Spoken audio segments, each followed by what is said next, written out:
Some betrayals cut so deep they redefine your entire existence. Alira learned this truth on the morning her father summoned her to the throne room, not as his beloved daughter, but as a commodity to be traded. She had always known the weight of being a princess, the careful balance of duty and privilege that shaped her days. But nothing had prepared her for the moment when those golden doors, polished to mirror perfection, would swing shut behind her for the last time. The great throne room of Valdris had witnessed countless ceremonies, celebrations, and proclamations throughout the centuries. Its soaring ceilings bore witness to coronations and conquests, to marriages sealed in joy and treaties forged in necessity. But on this particular morning, as autumn light filtered through stained glass windows, casting fractured rainbows across cold marble floors, it would witness something far more devastating. The systematic destruction of a daughter's trust, the calculated sacrifice of blood for gold. Alira stood before the throne where her father sat, no longer the warm, laughing man who had once lifted her onto his shoulders to watch parades from the palace balcony. King Aldric's eyes held the sharp gleam of a merchant closing a profitable deal, his fingers drumming against the armrest as he delivered words that would shatter her world. "You have been promised in marriage to secure our eastern borders. The arrangement is final. Your wedding will take place within the fortnight." The man she was to marry remained nameless in that moment, described only as a necessary alliance, a strategic advantage that would fill the royal coffers and strengthen military positions. Alira's protests fell on deaf ears, her pleas dismissed with the wave of a jeweled hand. She was no longer his daughter in that room, merely another asset to be leveraged for the kingdom's benefit. The father who had once promised her the freedom to choose her own path now spoke of duty and sacrifice as if they were gifts he was graciously bestowing upon her. But the true horror was yet to come. 3 days later, as Alira sat in her chambers, trying to process the magnitude of what was happening, her personal maid arrived with tears streaming down her weathered cheeks. Through broken sobs, the woman delivered news that made Alira's blood turn to ice. The man she was to marry was not some distant noble seeking political advantage. He was the Dark Knight of Shadowmere, the king's most feared enforcer, a figure whispered about in castle corridors with equal parts terror and reverence. Stories of the Dark Knight had haunted Alira's childhood like dark fairy tales told to ensure good behavior. He was said to be a man without mercy, a warrior who carried out the crown's most ruthless commands without question or conscience. Some claimed he had been cursed by ancient magic, bound to serve the throne through supernatural means that had stripped away his humanity. Others insisted he was simply a monster who had found his perfect calling in the service of a king who valued results over righteousness. The fortress of Shadowmere stood like a wound carved into the landscape, its black stone walls rising from rocky cliffs that overlooked a perpetually gray sea. No banners flew from its towers, no gardens softened its harsh edges. It existed for one purpose only: to house the king's most dangerous weapon and keep him isolated from civilized society. This was to be Alira's new home, her prison, her tomb. When the marriage contract was finally shown to her, Alira discovered the full extent of her father's betrayal. She was not being given in marriage, she was being sold. The document outlined payments in gold, promises of military support, and territorial concessions that would make King Aldric one of the wealthiest monarchs in the known world. Her signature on the parchment would complete a transaction that had been months in the making. A deal struck while she remained blissfully unaware that her life was being negotiated like the price of grain in a marketplace. The night before her departure, Alira's father visited her chambers one final time. She had hoped, perhaps foolishly, that he might show some trace of the man who had once sung her lullabies and bandaged her scraped knees. Instead, he stood in her doorway like a stranger, his expression carved from stone as he delivered his final judgment. You will do your duty to this family and this kingdom. Your personal happiness is a luxury we can no longer afford. Those words echoed in Elira's mind as servants stripped her chambers bare, packing away the remnants of a life that had been deemed expendable. Her books, her paintings, her collection of pressed flowers gathered during happier times, all of it disappeared into wooden crates like evidence of a crime being erased. Even her name, she learned, would be altered in the official records. Princess Elira would cease to exist, replaced by Lady Elira of Shadowmere, a title that felt like wearing a shroud. The journey to her new home took place in a carriage that might as well have been a hearse. No royal escort accompanied her, no fanfare marked her passage through the kingdom she had once been destined to help rule. Instead, she traveled with a small contingent of guards whose orders were clear and brutal. Deliver the package, collect the payment, return with all haste. She was cargo now, nothing more. As the carriage wheels turned mile after mile, carrying her further from everything she had ever known, Elira found herself thinking about the stories she had heard as a child. Tales of princesses rescued by brave knights, of love conquering all obstacles, of happy endings that seemed as natural as sunrise. How naive those stories seemed now, how cruel in their beautiful impossibility.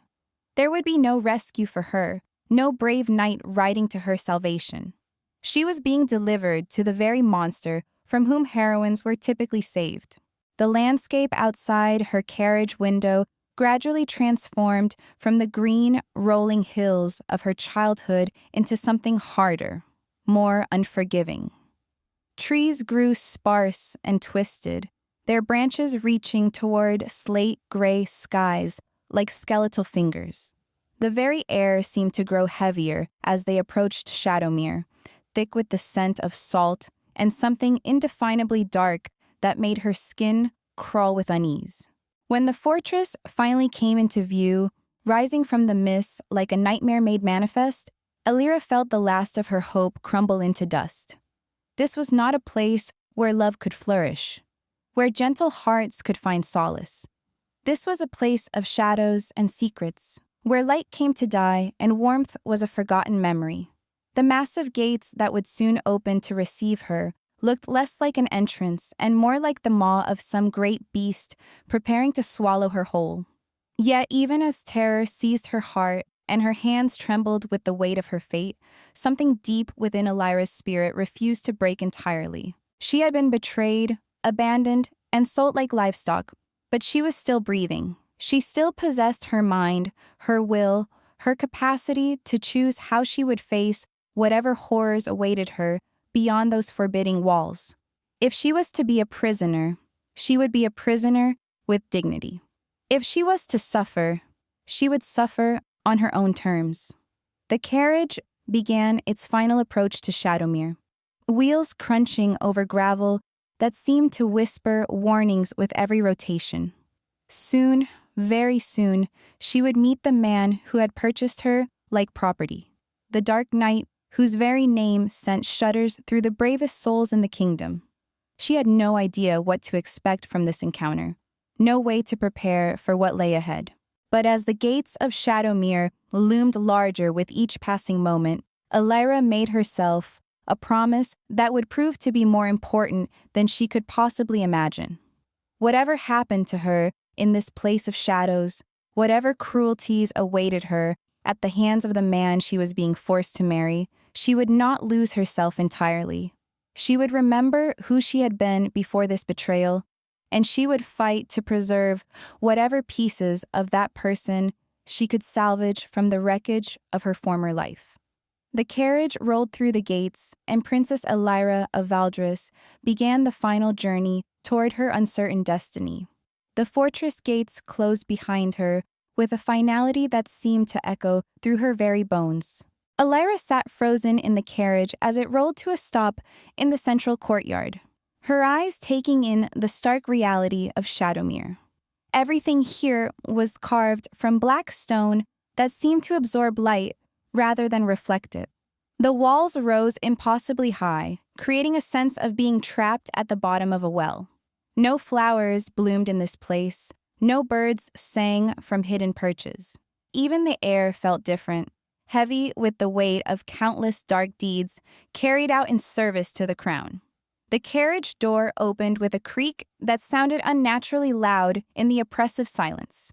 A guard extended his hand to help her down, his face carefully neutral. She could read nothing in his expression.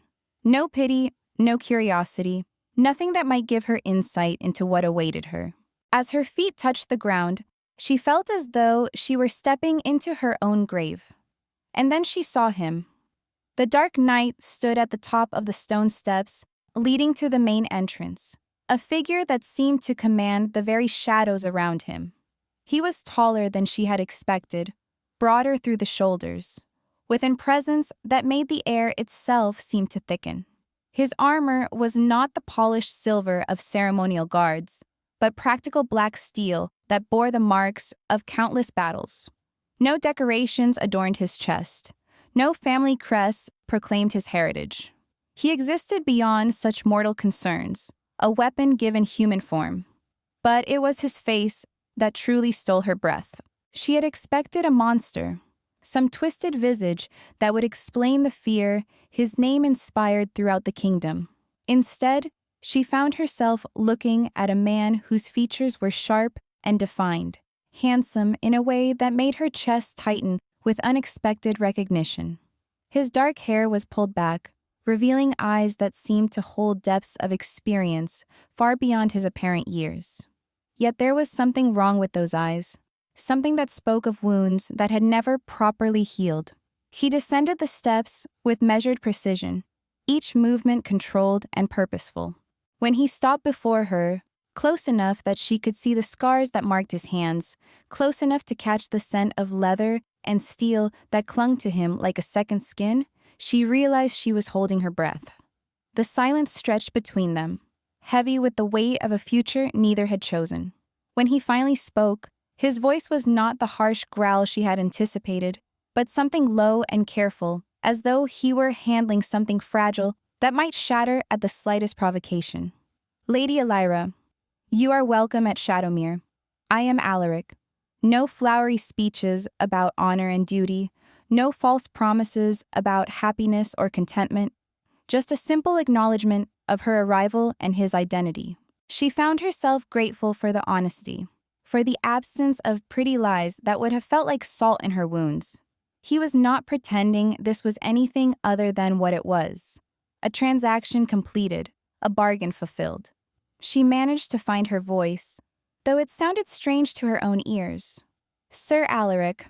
The formality felt ridiculous given the circumstances, but she clung to it like armor of her own. Politeness was all she had left, the final remnant of the woman she had been before her father's betrayal stripped everything else away. He gestured toward the fortress entrance, a movement that was somehow both courteous and commanding. "If you would permit me to show you to your chambers. You must be weary from your journey." Again, that careful tone, as though he were speaking to someone who might flee at any moment. It occurred to her that perhaps he was not entirely comfortable with this arrangement either, that perhaps she was not the only one who had been given no choice in this matter. As they walked through corridors lit by torches that cast dancing shadows on stone walls, Elira became aware of the absolute silence that surrounded them. No servants bustled about their duties. No guards called out greetings to their commander. It was as though they moved through a fortress populated by ghosts, where the living feared to make their presence known. She wondered if this was how Alaric lived every day, surrounded by fear and isolation, cut off from human connection by the nature of his service to the crown. The chambers he showed her to were far grander than she had expected. A sitting room with comfortable furniture arranged around a massive fireplace, windows that looked out over the sea despite being set high in the fortress walls, and beyond that, a bedroom that was both spacious and surprisingly warm. Tapestries hung on the walls, their rich colors a stark contrast to the black stone that dominated the rest of the fortress. Someone had taken care to make this space livable, even beautiful in its own austere way. "These will be your rooms," Alaric said, standing carefully near the doorway rather than entering the space itself. "You will find them secure and private. No one will disturb you without your permission. The servants will attend to your needs, but they will not intrude upon your solitude unless you request their presence." She turned to look at him, studying his face for any hint of what he might be thinking. "Where will you be?" The question slipped out before she could stop it, and she felt heat rise in her cheeks at her own boldness. She had no right to ask, no reason to care about his arrangements. They were strangers bound together by a contract that neither had wanted. Something flickered across his features, too quick for her to identify. "My chambers are in the tower. You will not be troubled by my presence unless duty requires it." He paused, and when he continued, his voice had grown even more careful. "The marriage ceremony will take place tomorrow evening. It is a requirement of the contract, nothing more. After that, you will be free to live as you choose within these walls." The words hit her like physical blows. Tomorrow. So soon. So final. She had known this moment would come, had tried to prepare herself for it during the long journey to Shadowmere. But hearing it spoken aloud made it real in a way that threatened to break what little composure she had managed to maintain. She nodded, not trusting her voice to remain steady. Alaric seemed to sense her distress, though she tried to hide it. He took a step back, giving her more space, more air to breathe. "I will leave you to rest. If you have need of anything, pull the cord by the fireplace. Someone will attend you immediately." His eyes met hers briefly, and she caught a glimpse of something that might have been sympathy before he turned away. "The ceremony will be brief. I give you my word on that." And then he was gone, leaving her alone in chambers that felt both luxurious and like the most elegant of prisons. Elira sank into one of the chairs by the fireplace, finally allowing herself to feel the full weight of what had happened to her. In the space of mere days, she had lost everything that had ever defined her existence. Her family, her home, her future, her very identity had been stripped away and replaced with this strange half-life as the wife of a man she did not know, in a place where sunlight seemed forbidden. But as she sat there in the gathering dusk, watching shadows lengthen across the floor, she found herself thinking not about what she had lost, but about what she had just witnessed. Alaric had shown her courtesy when he could have shown her cruelty. He had given her space when he could have claimed his rights as her husband-to-be. He had spoken to her as though her comfort mattered, as though she were still a person worthy of consideration rather than merely property to be used as he saw fit. Perhaps there were different kinds of monsters in this world. Perhaps the true monsters were those who smiled while they destroyed you, who spoke of love while they betrayed you, who wrapped their cruelty in the language of duty and necessity. Perhaps the man they called the Dark Knight, who served a king's darkest purposes and bore the weight of countless sins, was something else entirely. The thought both comforted and terrified her. If Alaric was not the monster she had been led to expect, then everything she thought she knew about her situation might be wrong. And if she was wrong about him, then she had no idea what tomorrow might bring, or what kind of life awaited her in this fortress of shadows where nothing was quite what it seemed. Outside her windows, night began to fall over Shadowmere, and Elira prepared to face whatever morning would reveal about the man who would soon be her husband and the woman she would have to become to survive in this strange new world where fear and kindness seemed to exist side by side. Morning came too soon, bringing with it the weight of inevitability. Elira woke to find that servants had already laid out clothing for her, a gown of deep midnight blue that seemed chosen to match the somber nature of what was to come. The fabric was rich, expensive, but there was nothing celebratory about it. This was not a wedding dress, but a uniform, another marker of the transaction she had become part of. She dressed slowly, each movement deliberate as she tried to maintain some sense of control over a day that belonged entirely to others. Her reflection in the polished metal mirror showed a stranger, pale and hollow-eyed, wearing the face of someone who had aged years in mere hours. The woman looking back at her bore little resemblance to the princess who had once believed in fairy tales and happy endings. A soft knock interrupted her preparations. "Enter," she called, expecting to see one of the silent servants who had brought her meals the previous evening. Instead, an elderly woman stepped into the chamber, her gray hair pulled back in a severe bun, her dress practical and well-made. Unlike the others, this woman met Elira's eyes directly, her gaze holding something that might have been understanding. "My lady, I am Mrs. Cordelia, the head of household here at Shadowmere. I have served in this capacity for many years, and I wanted to speak with you before the ceremony."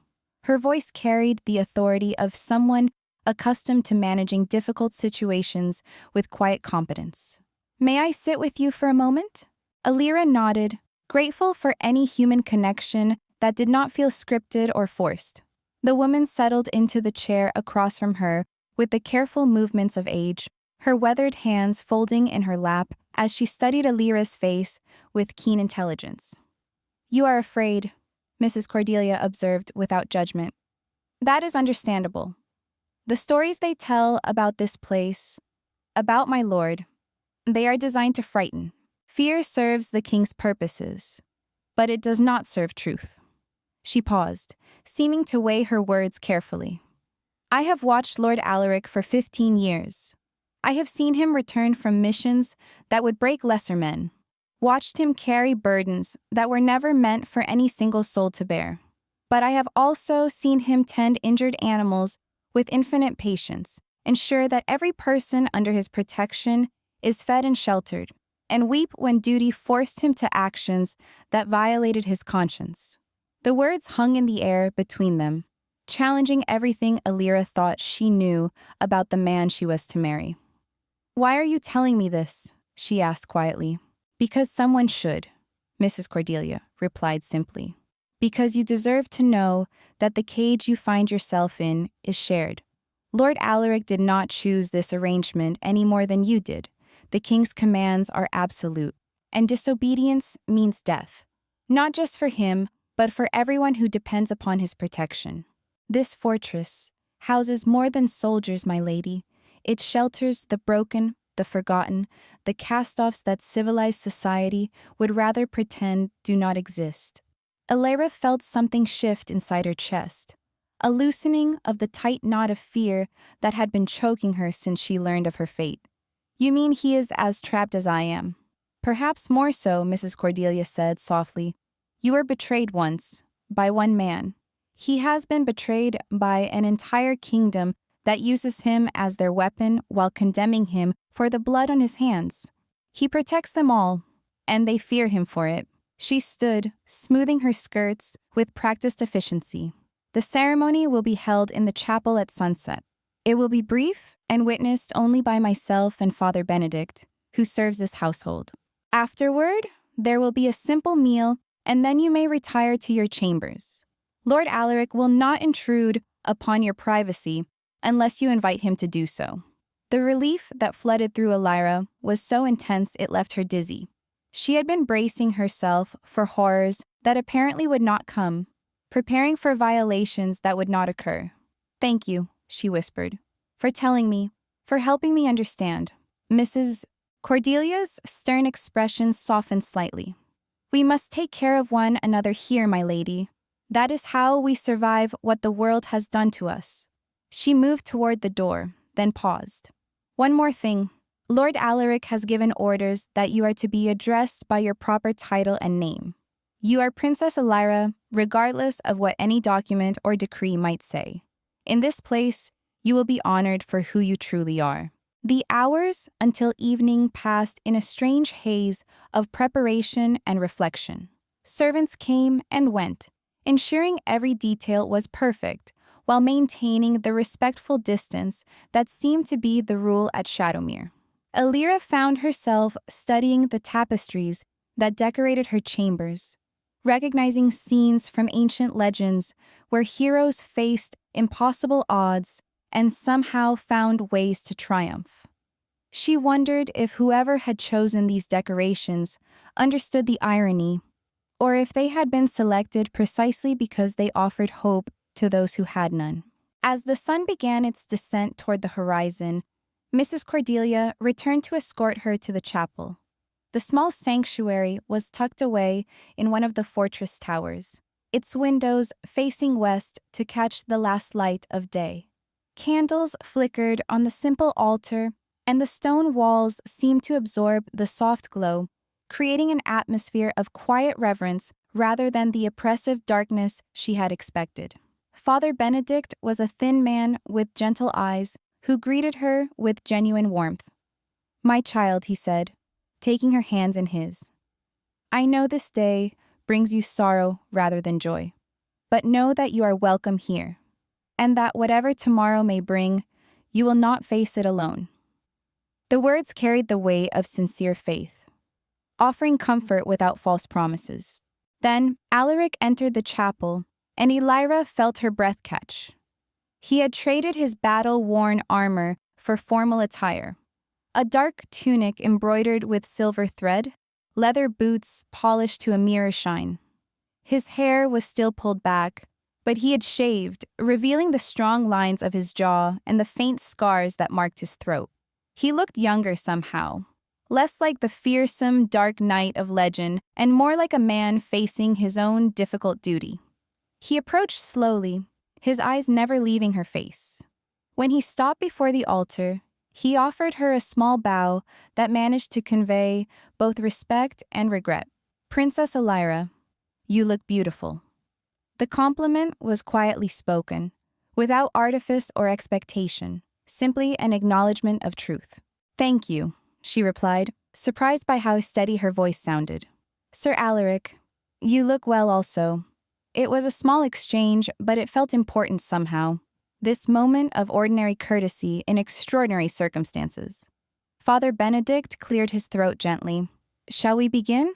The ceremony I will perform tonight is one of binding, but also of protection. In the eyes of law and crown, you will be wed. But in the eyes of God and conscience, you will be under Lord Alaric's guardianship until such time as you choose otherwise. This union can be what you make of it, nothing more, nothing less." The words that followed were simple, stripped of the elaborate pageantry that usually accompanied royal weddings. There were no grand proclamations of love, no promises of eternal devotion, no celebration of romantic union. Instead, there were vows of protection and respect, pledges to honor one another's dignity, and a mutual agreement to face whatever hardships lay ahead with courage and compassion. When Alaric spoke his vows, his voice was steady but quiet. "I pledge to protect you from all harm, to provide for your needs, and to honor your autonomy. I will ask nothing of you that you do not freely give, and I will defend your right to choose your own path in all things. What is mine is yours, and what I am, I place in service of your well-being." Elira found herself moved by the sincerity in his words, by the absence of any claim to ownership or control. When her turn came, she surprised herself by speaking from the heart rather than simply reciting the traditional responses. "I pledge to treat you with the respect and dignity you have shown me. I will not judge you by the fears of others or the deeds forced upon you by duty. I will try to see you as you truly are, and I will offer you whatever friendship and understanding I am able to give." Father Benedict blessed their union with words that spoke of finding light in darkness, of healing broken hearts, and of the possibility that even the most unlikely partnerships might bloom into something beautiful given time and care.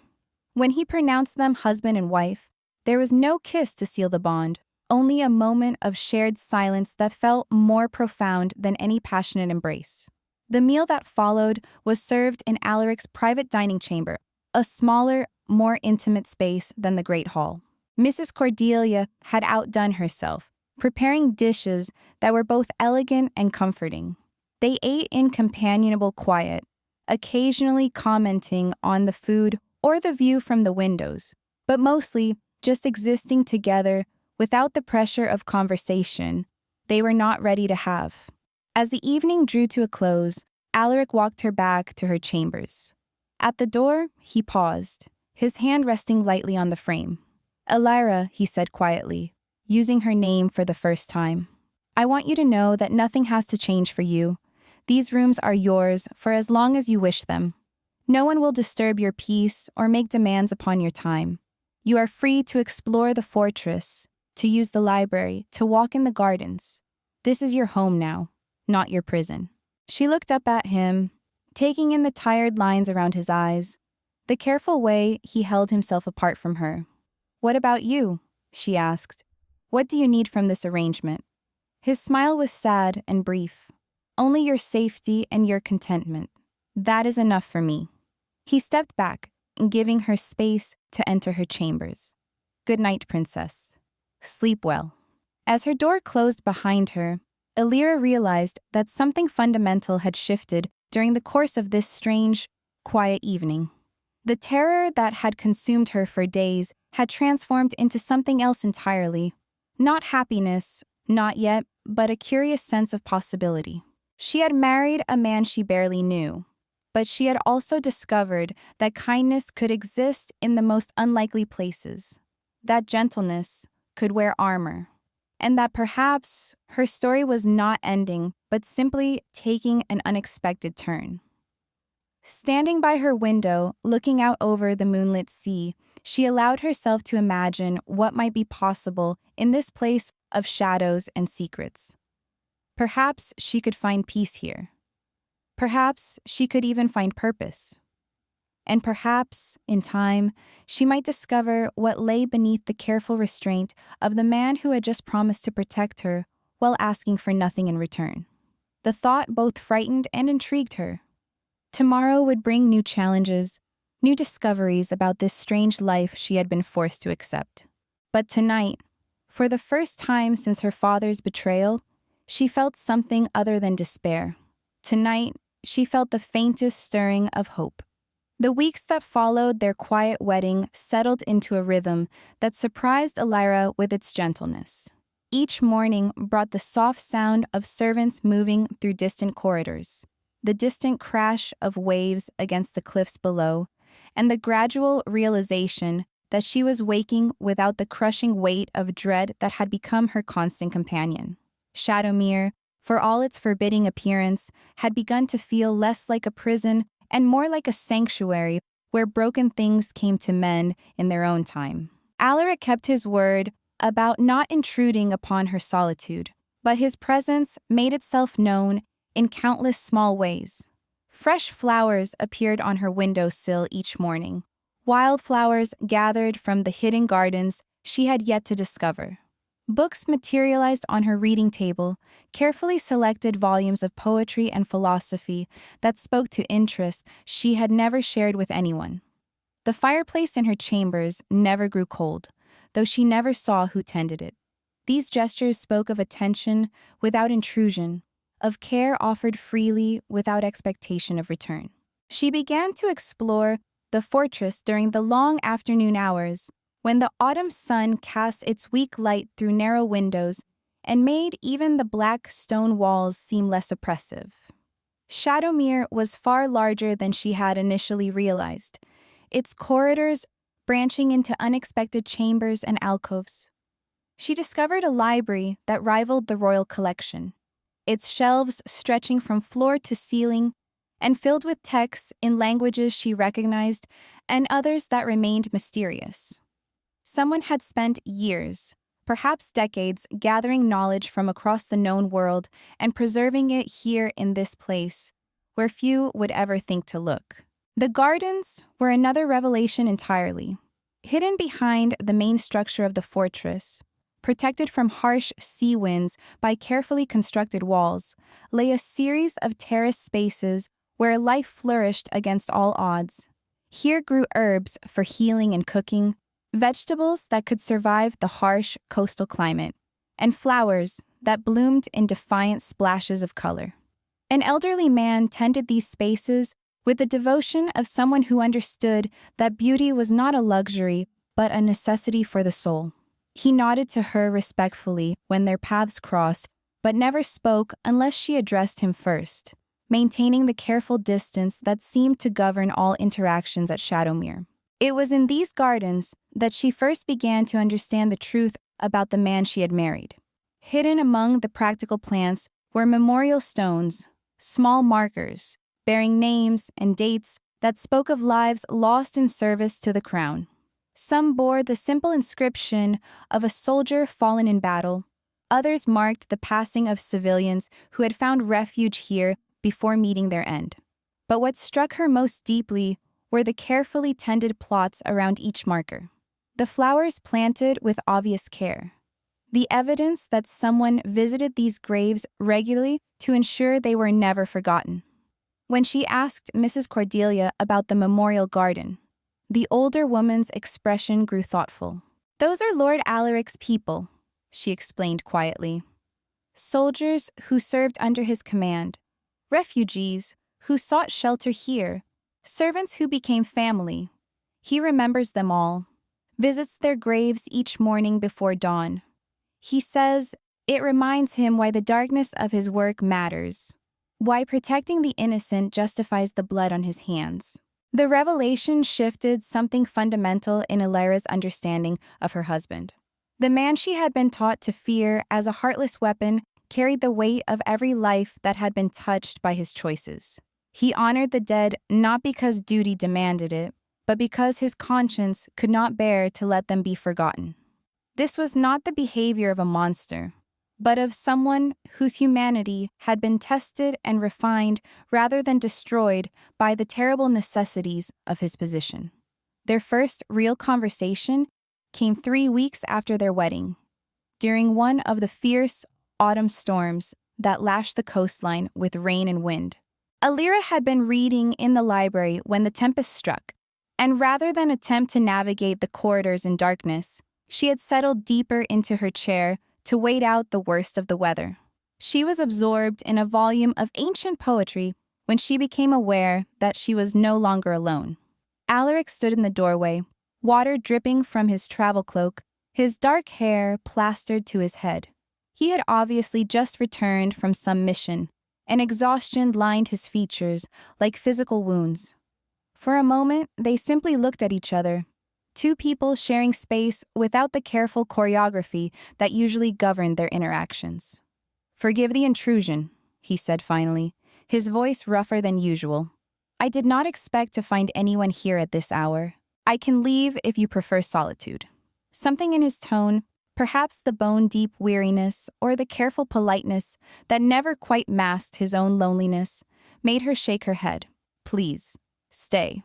The storm makes everywhere else feel too empty." She gestured to the chair across from her own. "You look as though you need rest more than I need silence."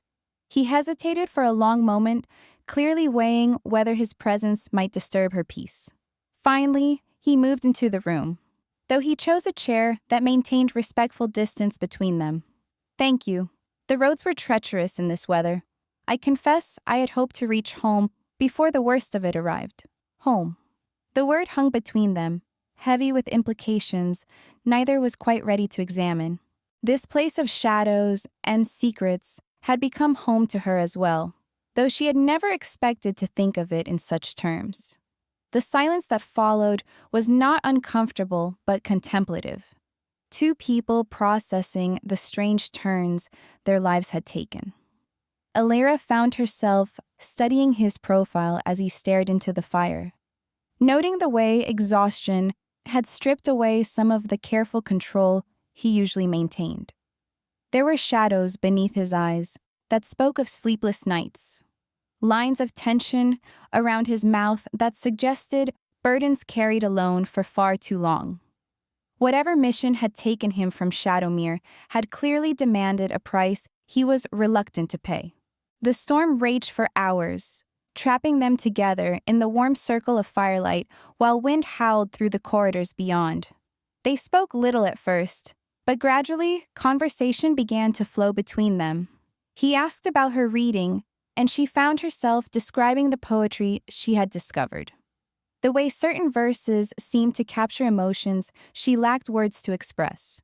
He listened with genuine interest, occasionally offering insights that revealed his own deep familiarity with the texts. When she asked about his travels, his answers were carefully edited, stripped of the darker details, but honest about the challenges of serving a crown that demanded absolute obedience. He spoke of villages where his reputation preceded him, where mothers pulled their children indoors at his approach, and grown men crossed themselves as though warding off evil. The pain in his voice when he described this isolation made her chest tighten with unexpected sympathy. "You carry their fear so they do not have to carry greater dangers," she observed quietly. "That is not evil, it is sacrifice." He looked at her then, really looked at her, for the first time since that night in the chapel. His golden eyes held surprise, as though he had not expected understanding from someone who had every reason to judge him harshly. Perhaps, but the distinction matters little to those who see only the blood and not the reasons behind it. "It matters to me," Elira said simply, "and it should matter to you.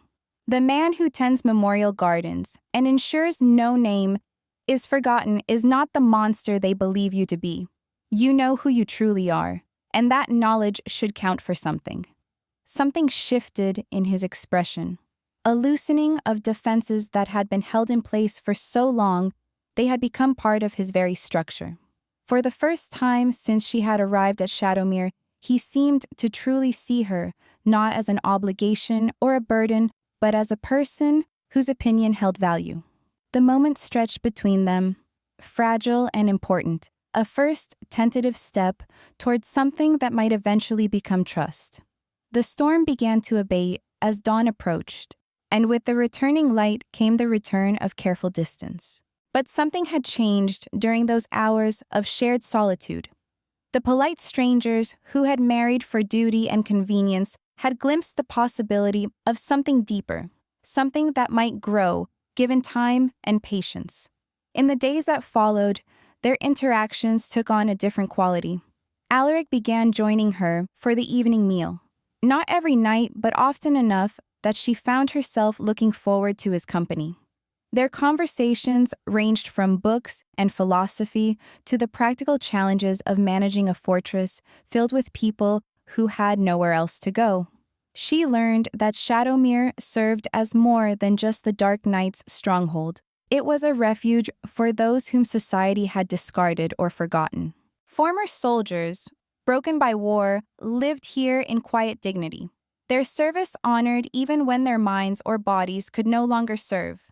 Women who had fled abusive marriages found safety behind these walls, their children growing up free from the violence that had marked their early years. Scholars whose ideas had proven too dangerous for conventional society pursued their studies here, protected by Alaric's authority and funded by his personal resources. Even criminals who had served their sentences but found no welcome in the outside world could earn redemption through honest work and genuine repentance. Alira began to understand that her husband was not merely the king's enforcer, but the guardian of an entire community of outcasts and refugees.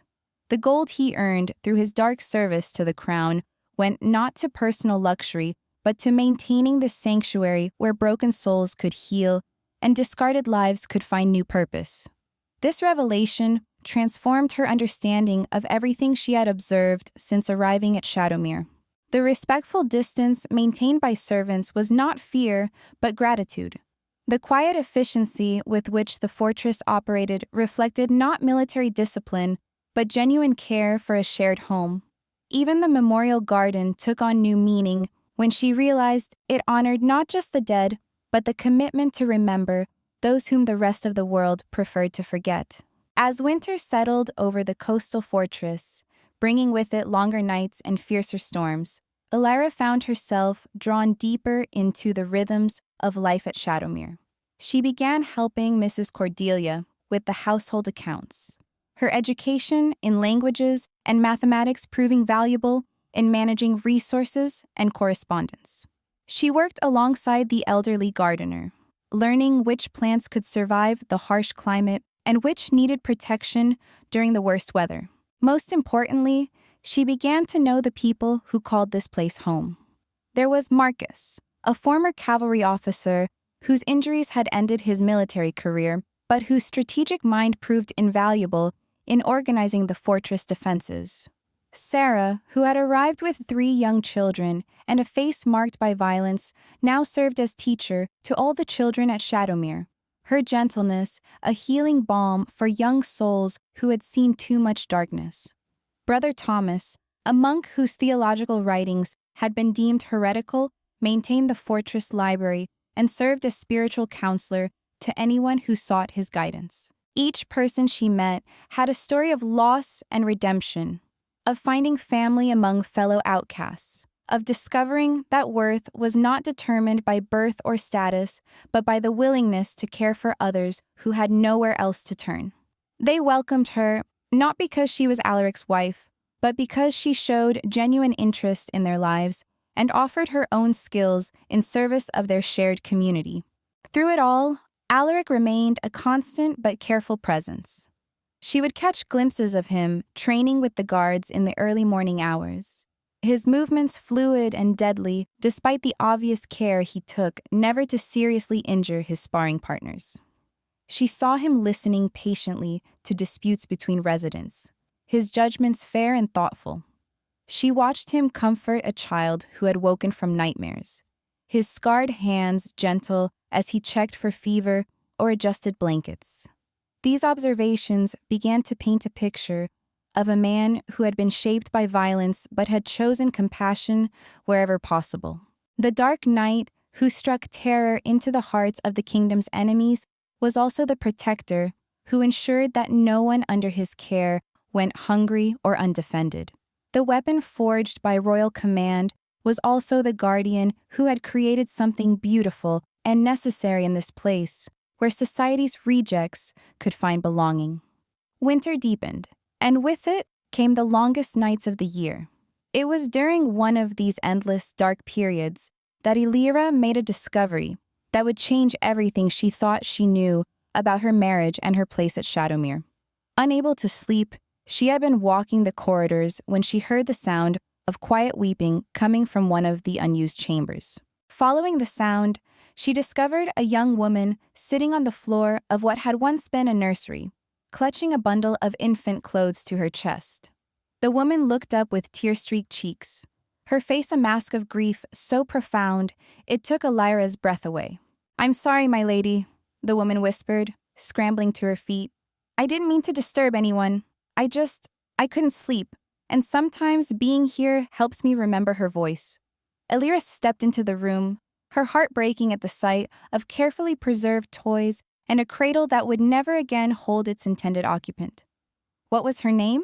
she asked gently, settling beside the grieving mother on the stone floor. "Elena. She was only 6 months old when the fever took her." The woman's voice cracked with fresh pain. "Lord Alaric, he built this room for us when I arrived here pregnant and alone. My husband had cast me out when I refused to give up the child. Said I was shaming his family name. But Lord Alaric, he said every child deserved to be wanted, to be loved. She lived here for 6 beautiful months, and when she died, he held the funeral himself. Said she was as much his family as anyone who shared his blood."